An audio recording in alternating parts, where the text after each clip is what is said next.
नमस्कार मित्रों, मेरा नाम है नमन। आप देख रहे हैं एंड्रॉइड। और बहुत बड़ी कंफ्यूजन हो गई है कि Realme GT60 लिया जाए या फिर Poco F6 लिया जाए। दोनों ही फोन्स अपने प्राइस पे धुआंधार परफॉर्मेंस ऑफर करते हैं, बट इन दोनों फोन्स को यूज करने के बाद मुझे लगा कि परफॉर्मेंस के बेस पे नहीं, एक्सपीरियंस के बेस पे इन दोनों में से एक फोन चूज करना चाहिए। वैसे इन दोनों फोन्स की फुल स्टोरी आज आपको जानने को मिल जाएगी और इनमें से मेरी पिक कौन सी रहेगी वो भी आपको जानने को मिलेगी। उसके पहले अगर आप चैनल पे नए हैं, चैनल को सब्सक्राइब कर सकते हैं, वीडियो को लाइक कर सकते हैं। सबसे अच्छी बात कि दोनों फोन्स में back cover, adapter, even display में थिन फिल्म स्क्रीन प्रोटेक्टर पहले से लगी हुई है। वैसे तो फोन में बात करने के लिए बहुत कुछ है, बट सबसे पहले ना परफॉर्मेंस की बात करते हैं, क्योंकि दोनों ही फोन्स में नए चिपसेट यूज करे गए हैं। जहां पे Realme में Snapdragon 7 Plus Gen 3 chipset use करा गया है, वहीं पे Poco में Snapdragon 8s Gen 3 chipset use करा गया है। अब क्योंकि Poco में 8 सीरीज का चिपसेट यूज करा गया है, तो मुझे लगा था कि परफॉर्मेंस में बहुत बड़ा डिफरेंस होगा दोनों के बीच में, बट मैं यहाँ पे थोड़ा सा गलत था। तकनीकी रूप से देखते हैं ना, तो 8s Gen 3 में थोड़ा सा क्लॉक स्पीड बूस्टेड है as compare to 7 Plus Gen 3, और साथ ही 8s Gen 3 में आपको रे ट्रेसिंग का सपोर्ट मिल जाता है। बट रे ट्रेसिंग वाले कितने गेम्स अवेलेबल हैं और कितने गेम्स आप खेलते हैं वो आप पे निर्भर करेगा। परफॉर्मेंस डिवीजन में ना छोटा सा एक कैच भी है, तो वो भी आपको बताऊंगा। उसके पहले हमने इन दोनों फोन्स में Antutu रन किया मल्टीपल टाइम्स, और ऑलमोस्ट हर बार Realme के स्कोर्स स्लाइटली ज्यादा रहे। हालांकि दोनों ही ब्रांड्स क्लेम करते हैं 1.5 मिलियन प्लस का Antutu स्कोर, बट हमें दोनों ही फोन्स में उतना मिला नहीं। बट ठीक है, इस प्राइस के हिसाब से Antutu स्कोर्स बहुत अच्छे हैं। इवन Geekbench में भी स्कोर्स बहुत कमाल के थे, और यहाँ पे डिफरेंस बहुत माइनर था। साथ ही disk read and write speed भी दोनों की अच्छी है। बट 15 मिनट्स का हमने CPU थ्रॉटल टेस्ट रन किया था, तो यहाँ पे स्टेबिलिटी एंड जिप स्कोर्स दोनों ही पोको के बेटर रहे। और जब हमने 3D wild life extreme stress test किया, तो यहाँ पे भी पोको की स्टेबिलिटी बेटर है एज कम्पेयर टू Realme। इसके बाद हमने सोचा कि भाई वीडियो रेंडर टेस्ट कर लेते हैं, क्योंकि अभी तक जितने टेस्ट कर रहे थे ना, वहाँ पे कोई कंक्लूजन नहीं मिल रहा था। वीडियो रेंडर टेस्ट करने के लिए फर्स्ट सेट में हमने यूज करा था VN ऐप का, काफी लोग यूज करते हैं इसको। अब इस वाले टेस्ट में हमने 4K 60 FPS में वीडियो रेंडर किया। यहाँ पे Realme भाई क्लियर विनर रहा, बहुत आगे था। और सेकंड सेट में हमने काइन मास्टर ऐप को यूज किया, जो कि अगेन बहुत सारे लोग यूज करते हैं। अब इस वाले टेस्ट में सरप्राइजिंगली पोको काफी आगे रहा, Realme यहाँ पे पीछे हो गया। तो इतने टेस्ट करने के बाद इतना तो क्लियर हो गया कि दोनों में ही नए चिपसेट हैं और थोड़ा सा ना अनएक्सपेक्टेड परफॉर्म कर रहे हैं, और दोनों ही अलग अलग एप्लीकेशंस के लिए अभी थोड़ा कम ऑप्टिमाइज्ड हैं। और इसका आइडिया इस बात से भी लगाया जा सकता है कि दोनों ही फोन्स में BGMI आप 60 FPS पे खेल सकते हैं। दोनों में ही बहुत पावरफुल CPU एंड GPU है, बट अभी तक 90 FPS की सेटिंग्स अनलॉक्ड नहीं है। हालांकि पूरी उम्मीद है कि दोनों ही फोन्स फ्यूचर में 90 FPS को सपोर्ट करेंगे। बाकी हमने लगभग 1 घंटे का continuous BGMI game play test करा था, और यहाँ पे मैं आपको स्टैट्स दिखाता हूँ। बहुत सिमिलर सा परफॉर्म करते हैं दोनों। हाँ, Realme ने यहाँ पे टेम्परेचर थोड़ा ज्यादा गेन किया था, बाकी बहुत मेजर फर्क यहाँ पे भी नोटिस नहीं हुआ। तो जो परफॉर्मेंस डिवीजन का कंक्लूजन निकल के आता है वो ये है कि अभी के टाइम पे भाई दोनों ही फोन्स बहुत सिमिलर परफॉर्म कर रहे हैं। कुछ CPU इंटेंसिव टास्क में पोको बेटर परफॉर्म कर रहा है, प्लस थर्मल स्लाइटली बेटर लगे पोको के। बट हाँ, डिफरेंस यहाँ पे बस 19-20 का ही है। मेजर हीटिंग इश्यूज दोनों ही फोन्स में नहीं है। और एक महत्वपूर्ण बात आपको बताना चाहूंगा, मेरे पास जो दोनों वेरिएंट है ना, 12GB रैम और 512GB स्टोरेज वाले हैं। और यहीं पे आता है वो कैच जिसके बारे में आपसे पहले बात कर रहा था। यहाँ पे पोको का जो बेस वेरिएंट है ना, 8GB रैम 256GB स्टोरेज से प्रारंभ होता है। UFS 4.0 स्टोरेज मिलती है इसमें सभी वेरिएंट्स में। परंतु Realme में बेस वेरिएंट आता है 8GB रैम 128GB स्टोरेज के साथ। तो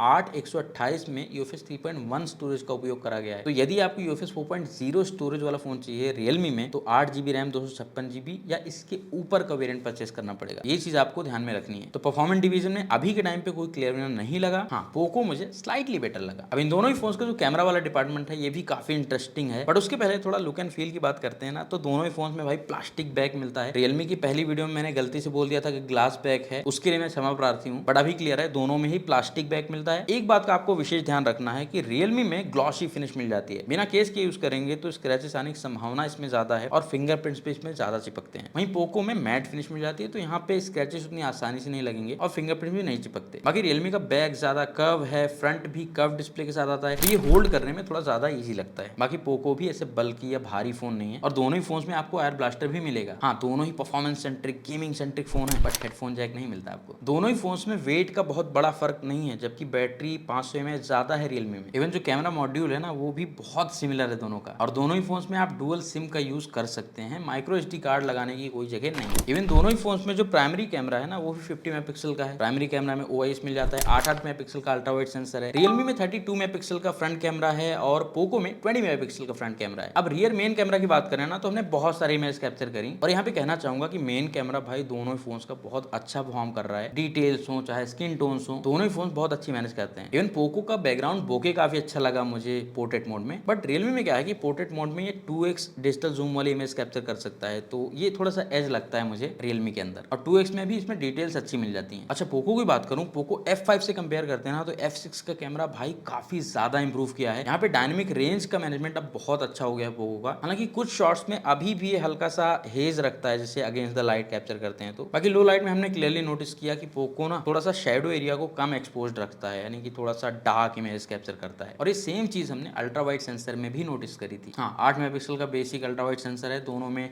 डिसेंट टाइप की डिटेल्स मिल जाएंगी। पोको में एक अच्छी बात लगी, इसका फील्ड ऑफ व्यू ज्यादा है। फ्रंट कैमरा की बात करूं, अगेन यहाँ पे पोको की इमेज मुझे ठीक लगी। बैकग्राउंड बोके थोड़ा सा यहाँ पे अननेचुरल लगा मुझे, जो कि आप मैनुअली कंट्रोल कर सकते हैं इमेज क्लिक करने के दौरान, बट बाय डिफॉल्ट थोड़ा मुझे ज्यादा लगा। बाकी पुनः यहाँ पे रियलमी में डिटेल्स आपको ज्यादा बेटर मिल जाएंगी और डायनेमिक रेंज भी स्लाइटली बेटर मिलेगी, बहुत मेजर डिफरेंस नहीं है। अगेन पोको ने फ्रंट कैमरा को भी थोड़ा इंप्रूव कर लिया है। फ्रंट कैमरा से रियलमी 4K 30 FPS तक वीडियो शूट कर सकता है, वहीं पे पोको में 1080p 60 FPS तक का ऑप्शन मिलता है। 4K 30 FPS में नो डाउट यहाँ पे रियलमी में ज़्यादा डिटेल्स आपको देखने को मिल जाएंगी फेस पे अगर आप देखेंगे तो, और स्टेबलाइजेशन आप देख सकते हैं, धीरे धीरे वॉक कर रहा हूँ तो कैसी मिलती है। बट हाँ रियर मेन कैमरा से दोनों ही फोन्स 4K 60 FPS तक वीडियो शूट कर सकते हैं और यहाँ पे भी स्टेबल वीडियोस आपको दोनों मिलेंगी।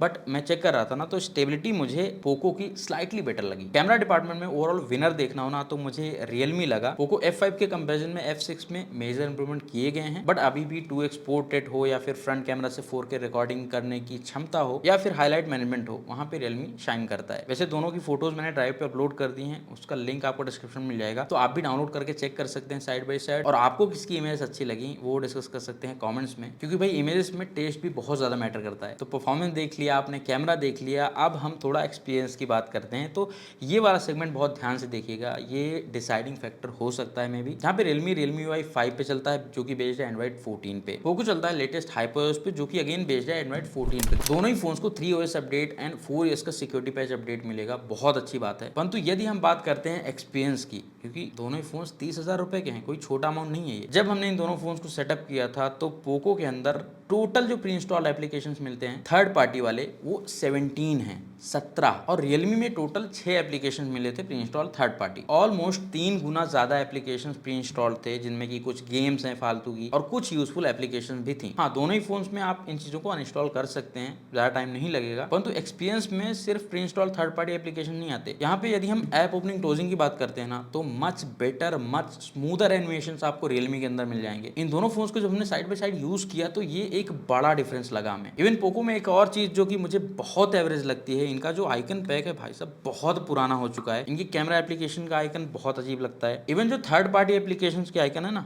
वो भी इन्होंने अपग्रेड नहीं करे, चाहे आप अमेजोन का ही आइकन देख लीजिए। और इनका जो फाइल मेजर एप्लीकेशन है कई बार ये बहुत देर लगा देता है लोड होने में। बट बात यहीं पे खत्म नहीं हो जाती, यहाँ पे एक्सपीरियंस के अंदर ही हैप्टिक फीडबैक भी आता है। वैसे दोनों में ही अच्छी हैप्टिक मोटर का उपयोग करा गया है, इसमें कोई दिक्कत नहीं है। बट अगेन पोको के अंदर जो डिफॉल्ट कीबोर्ड आता है इमोजी कीबोर्ड, उसको यूज करेंगे ना तो एकदम झंझनाने वाले हैप्टिक फीडबैक आते हैं टाइपिंग के दौरान। तो इस कंडीशन में यदि आप कीबोर्ड यूज करेंगे तो आपको बेटर हैप्टिक एक्सपीरियंस मिलेगा इसमें। खैर कुछ चीजें पोको के सॉफ्टवेयर में अच्छी भी लगी, जैसे कि ये बाय डिफॉल्ट MIUI डायलॉग के साथ आता है, तो आप इसमें साइलेंट कॉल रिकॉर्डिंग कर सकते हैं। जबकि रियलमी में यदि आपको साइलेंट कॉल रिकॉर्डिंग करनी है तो आपको ओ डायलर इंस्टॉल करना पड़ेगा गूगल से। और इसी के साथ पोको में कुछ AI फीचर्स मिल जाते हैं जो कि आप डे 1 से यूज कर सकते हैं, जैसे कि गैलरी में आप इमेजेस को एक्सपैंड कर सकते हैं, ऑब्जेक्ट या फिर किसी को गायब कर सकते हैं अपनी फोटो से। इनफैक्ट बढ़िया बढ़िया फोटो फ्रेम्स भी अवेलेबल हैं इसमें। वहीं पे रियलमी ने कहा है कि भाई इसके अंदर भी AI फीचर्स आएंगे, बट अभी के टाइम पे नहीं आए हैं। क्या क्या फीचर रहेंगे क्या नहीं रहेंगे वो आगे आपको पता चलेगा। एक बात अच्छी लगी, दोनों फोन्स की UI में हमें अभी तक कोई एड्स देखने को नहीं मिले हैं, बट एक्सपीरियंस की बात करते हैं ओवरऑल फोन्स की तो आज के टाइम पे रियलमी मुझे बेटर लग रहा है। इवन अगर हम बैटरी बैकअप की बात करते हैं तो वहां पे भी रियलमी का बैटरी बैकअप बेटर मिल जाता है। हमने इनको यूज किया है एज अ प्राइमरी फोन बना के। रियलमी में 5500 mAh की बैटरी मिलती है, 120 वॉट की फास्ट चार्जिंग को सपोर्ट करती है। पोको में 5000 mAh की बैटरी मिलती है, बॉक्स में 120 वोट का अडाप्टर मिलता है, बट ये सपोर्ट करती है 90 वोट की फास्ट चार्जिंग को। यहाँ पे चार्जिंग में डिफरेंस आपको बहुत बड़ा नोटिस नहीं होगा, बट बैटरी बैकअप में मुझे रियलमी बेटर लग रहा है। सिर्फ बड़ी बैटरी की वजह से नहीं, बैटरी ऑप्टिमाइजेशन भी स्लाइटली इसका बेटर है, क्योंकि इसमें LTPO डिस्प्ले है जो कि 1 हर्ट्ज टू 120 हर्ट्ज जा सकती है, तो इसकी वजह से भी टेक्निकली थोड़ा बैटरी सेव हो सकती है। और अभी तक की यूजेस में पोको में हमने थोड़ा सा आइडल ड्रेन ज्यादा नोटिस किया है। डिस्प्ले की बात करें तो एक में कर्व डिस्प्ले है, एक में फ्लैट है। ये प्रेफरेंस तो टोटली आपके ऊपर रहेगी कि आपको फ्लैट डिस्प्ले पसंद है या फिर कर्व डिस्प्ले पसंद है।